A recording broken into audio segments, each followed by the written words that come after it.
வணக்கம். இப்போ இந்த வீடியோ ப்ரெசன்டேஷனில் நம்ம எம்சிஎக்ஸ் நேச்சுரல் கேஸ் மார்க்கெட்டில் இன்றைக்கி எப்படி ட்ரேட் பண்ணலாம் அப்படின்றத பற்றி பார்க்கலாம். அதுக்கு முன்னாடி கடந்த வெள்ளிக்கிழமை மார்க்கெட்டில் என்ன நடந்தது, நம்ம என்ன எதிர்பார்த்தோம் அப்படின்றத பார்ப்போம். நீங்கள் பார்த்துட்டு இருக்கிறது குட்வில் கமோடிட்டிஸோட சார்ட்டிங் டூல். நான் எப்போல்லாம் இந்த கம்ப்யூட்டர் கர்சரை ஒவ்வொரு கேண்டில் ஸ்டிக் மேலே வச்சாலும் கீழே உங்களுக்கு டேட்டும் டைமும் தெரியும். நீங்கள் பார்க்குற இந்த ப்ளூ கலர் கேண்டில் ஸ்டிக் தான் போன வாரம் வெள்ளிக்கிழமை மார்க்கெட்டோட ப்ரைஸ் ஓப்பனிங். போன வாரம் வெள்ளிக்கிழமை எங்கே ஓப்பன் ஆகிருக்குன்னா 283 பக்கமாக நேச்சுரல் கேஸ் மார்க்கெட் ஓப்பன் ஆகிருந்தது. நம்ம என்ன எதிர்பார்த்துருந்தோம் அப்படின்னா, போன வாரம் முழுவதுமே இந்த 272 அப்படின்ற ஜோனை நம்ம ரொம்ப அதிகமாக கவனம் செலுத்தி டார்கெட் பண்ணிகிட்டு இருந்தோம்.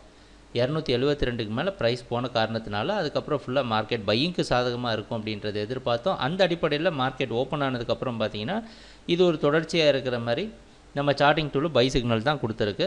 அந்த காரணத்தினால தொடர்ந்து மார்க்கெட்டில் பையிங் அடித்து நம்ம அடுத்த டார்கெட் ஜோனான 285.2 அப்படின்ற இடத்த போய் தொட்டிருக்கு. அதுக்கு மேலே நிற்க முயற்சி செஞ்சுருக்கு, அது பலன் கொடுக்காம அதுக்கப்புறம் இந்த 285.2 அப்படின்ற இடம் வந்து ஒரு ரெசிஸ்டன்ஸாக மாறி அப்படியே அந்த இடத்துலேயே மார்க்கெட் க்ளோஸ் ஆகிடுச்சு.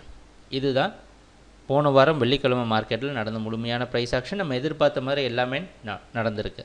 ஆனால் ஒரே ஒரு விஷயம் நோட் பண்ணி பார்க்கணுன்னா, இந்த 285 அப்படின்ற இடத்துல மார்க்கெட் கொஞ்சம் அதிகமாக கன்சாலிடேட் பண்ணியிருக்கு. சரி, இன்றைக்கி என்ன பண்ணலாம் அப்படின்னு பார்த்தோன்னா, இன்றைக்கி மார்க்கெட் ப்ரைஸ் ஓப்பனிங்கில் ஒரு பெரிய மாற்றம் எதுவும் நமக்கு தெரியல, வெளிநாட்டில் இருக்க நைமக்ஸ் மார்க்கெட் வச்சு பார்க்குறப்ப.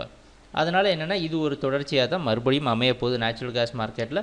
நேச்சுரல் கேஸ் மார்க்கெட் மறுபடியும் அப் ட்ரெண்டுக்கு சாதகமாக இருக்கும் அப்படின்றது நம்மளோட எதிர்பார்ப்பு. அடுத்த டார்கெட் ஜோன் 290.2 292. ஸோ இதெல்லாம் நம்ம அடுத்த டார்கெட் ஜோன். நம்ம பேஸ் சப்போர்ட் எதுன்னு பார்த்தீங்கன்னா 276 ஒரு அடிப்படையான சப்போர்ட்டை வச்சு நேச்சுரல் கேஸ் மார்க்கெட் அப் ட்ரெண்டுக்கு சாதகமாக இருக்கும் அப்படின்றத எதிர்பார்க்குறோம். எப்பவும் போல் நம்ம குட்விலோட சார்ட்டிங் டூல் உங்களை கரெக்டான டைரக்ஷனில் வச்சுருக்கோம் அப்படின்றத நம்புகிறோம். ட்ரேடிங் நடக்கிறப்போ பார்ப்போம் என்னென்ன மாற்றங்கள் வருது அப்படின்ட்டு. எங்கள் வீடியோ ப்ரெசன்டேஷனை தொடர்ந்து பார்த்துட்டு வந்ததுக்கு மிக்க நன்றி, மகிழ்ச்சி, வணக்கம்.